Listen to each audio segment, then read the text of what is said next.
Looking back on it all, it seems strange that the step which was to lead me to the greatest happiness I have ever known in my life should have been taken in a moment of intense sorrow. When my husband went out of my life, I was left practically penniless and with my little daughter Esme to support. My mother came to my help at once and took us both to live with her. But I had to think of some means of making money, for she was not very well off, and there was Esme's education and future to think of. I realised that I must take up some sort of work, and racked my brains to decide what I could do well enough to be paid for it. I could play the piano quite well, but I was not optimistic as to a career on the concert platform. I did not care for the idea of going on the stage, and at that time very few women had even thought of going into business. And in any case, I had had no training to fit me for secretarial work or anything of that sort. In the meantime, the need for money was pressing, and I used to lie awake in my bedroom at the top of the house, thinking about it night after night. Then, one morning, when I was making a little dress for Esme, I had a flash of inspiration. Whatever I could or could not do, I could make clothes. I would be a dressmaker. I was so excited at the plan that I could scarcely eat any lunch. My mother was not wildly enthusiastic about it. It would need capital, she told me, and there would be a lot of competition to fear. But I would not be discouraged. I assured her that the outlay would be practically nothing, as I would do everything myself, and that I had no intention of taking expensive premises. I would find my clients from our personal friends. The Honourable Mrs. Arthur Brand was my first. She came in to see us a few days after I had evolved my plan, and said that she had had an invitation to stay with Mrs. Panmure-Gordon, whose house parties were famous. She wanted a new tea-gown to take with her, but was afraid there would not be time to fit it. "I wish you would let me make you one," I said. "I know I could get it done in time." She was delighted at the idea. "I have always wanted you to make me a dress, because you make your own and your sister's so beautifully, but I have never liked to ask you," she told me. I began it right away, taking my inspiration from a tea-gown I had seen Letty Lind wear on the stage. It was all accordion pleated, and I did every stitch of it myself, nearly blinding myself working at night to get it finished in time. Mrs. Brand was charmed with it, and promised to tell everyone where she had got it. I still have the photograph of that first dress I made. Years later I hung it in my room at Hanover Square, and I took it with me both to Paris and New York when I opened new branches of Lucile. I had a feeling that it was a good mascot to have it on the wall. The dress certainly brought me luck, whether the photograph did or not, for within a few days after making it for Mrs. Brand, every woman who had been a member of that house party had given me orders for tea-gowns, and I was hardly able to cope with them. I studied the type of each woman and designed a gown for her which I thought would harmonise with her individuality, and they were all immensely intrigued at rediscovering themselves in my eyes. I think that many designers of the younger school are far too inclined to turn out their models en masse, regardless of the special needs of the women who will wear them, and so they lack personality and interest. I always saw the woman, not the frock as detached from her. And so women loved my clothes, because women are, above all other things, personal in every thought and action. I explained this to the women who flocked to the little house in Davies Street, and they absorbed the theory at once. Everyone who heard of me wanted to have one of my personal dresses, and I bought an imposing order book, and soon its pages were half filled. I could not afford an assistant, and not only designed the dresses myself, but cut them out and sewed them, working far into the night. When they were finished, I used to wrap them up and deliver them myself. I have often laughed, looking back at those early days of Lucile, remembering how the entire staff of the famous dressmaking house, which was to employ hundreds of workpeople, consisted of one little girl who used to cut out her models on the dining room floor with a watchful eye on the sticky fingers of her baby daughter. An American millionaire once told me that all great business successes sprang from a small beginning. Certainly nobody could have begun in a smaller way than I did, without capital, without help of any sort, and with no advertisement except the gossip of the women whose dresses I made, and who spread the pathetic story of the young wife who had been deserted and was trying to earn a living for herself and her little girl. By the end of the first 6 months of my venture, I had made so much money that I was able to launch out and engage 4 girls. One of them was an expert fitter, who relieved me of the most tiresome part of the work and left me free to create new models. At that time, nobody had ever heard or even thought of having mannequins, and it was not until many years later that I made dressmaking history by staging the first mannequin parade. My first clients chose their dresses from sketches which I drew for them, and these were never copied for any other woman. I had my first big success when I was asked to design the dresses for the amateur performance of Diplomacy, which Lord Rosslyn got up for some charity. He was a very talented actor and took the principal part himself. My sister Eleanor played Dora, and Mrs. William James took the part of the adventuress. I designed beautiful dresses for them both, which caused quite a sensation in London, and something more than a sensation in Edinburgh, where the play was given for the second time, for they were pronounced too daring there, and shocked some of the women in the audience. However, they brought me success. That was the very first play I ever dressed.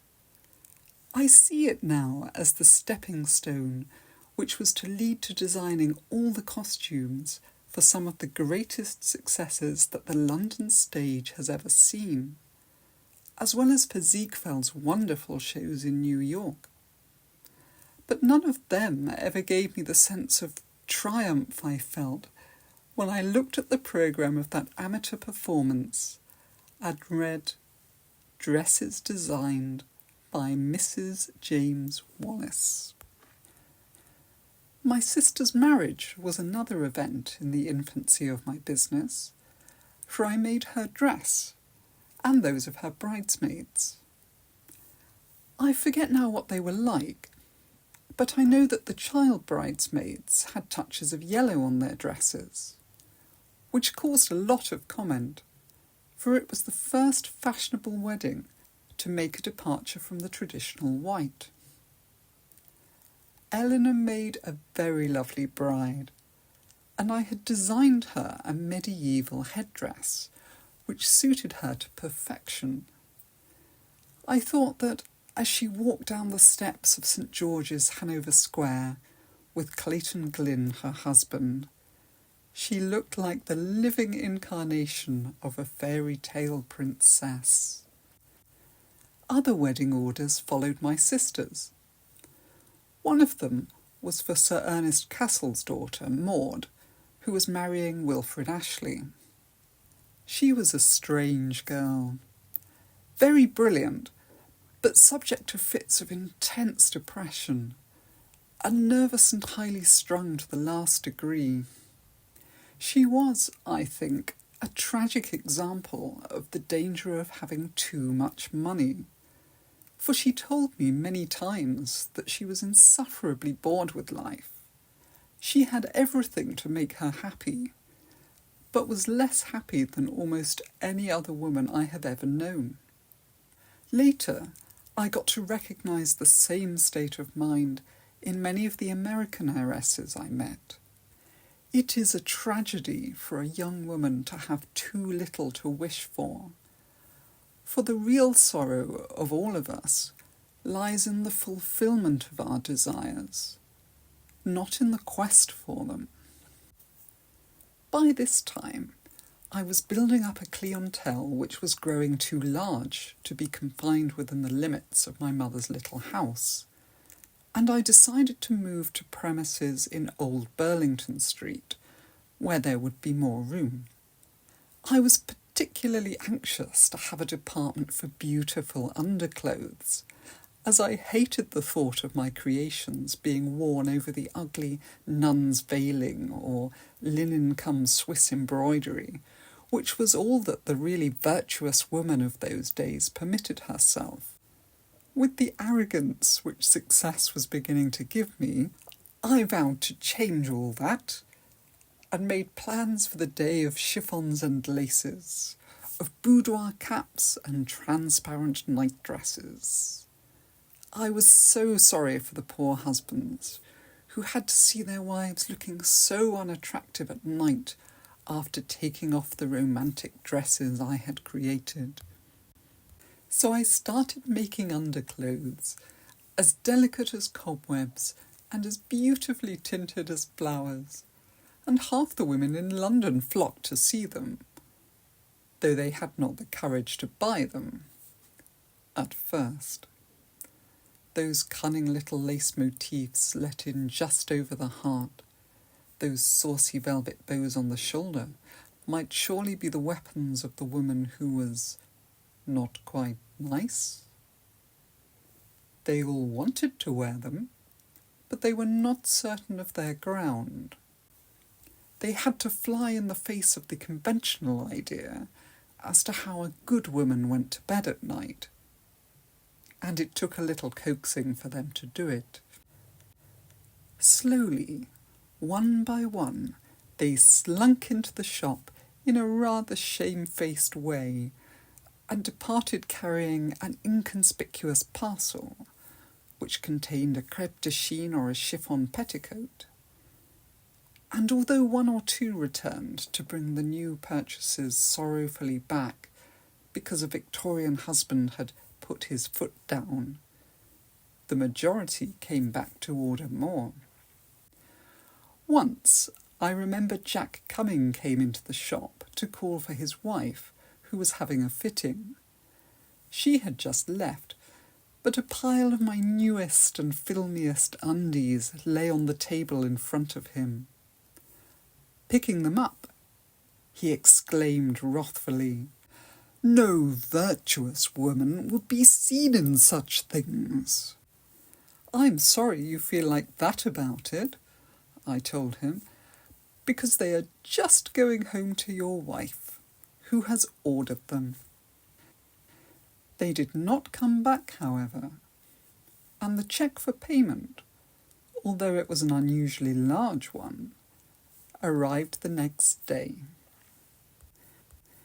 Adeline, Duchess of Bedford, was one of the most essentially good women I have ever known, but she made her goodness one of her greatest charms, for there was such a joyous, spontaneous gaiety about her that endeared her to everyone. She came and saw my undies that the frumps of the old school were calling so improper, but she was not in the least shocked at them. On the contrary, she bought different sets to match every one of her dresses, and even ordered satin corsets in the same colours. I never heard that her virtue suffered in any way through this departure from Victorianism. Mrs. Freeman Thomas, who is now Lady Willingdon, was another woman who had a flair for dressing well, and she also wore my lovely underclothes. I remember one of the first things I made for her was a tea gown of grey chiffon over a dress of grey brocade, trimmed with some of her priceless family lace. It had a wide sash of mauve, and the cuffs were finished off with big bands of sable. Underneath it, she wore a mauve petticoat trimmed with the same lace. It was one of the most beautiful models I ever designed.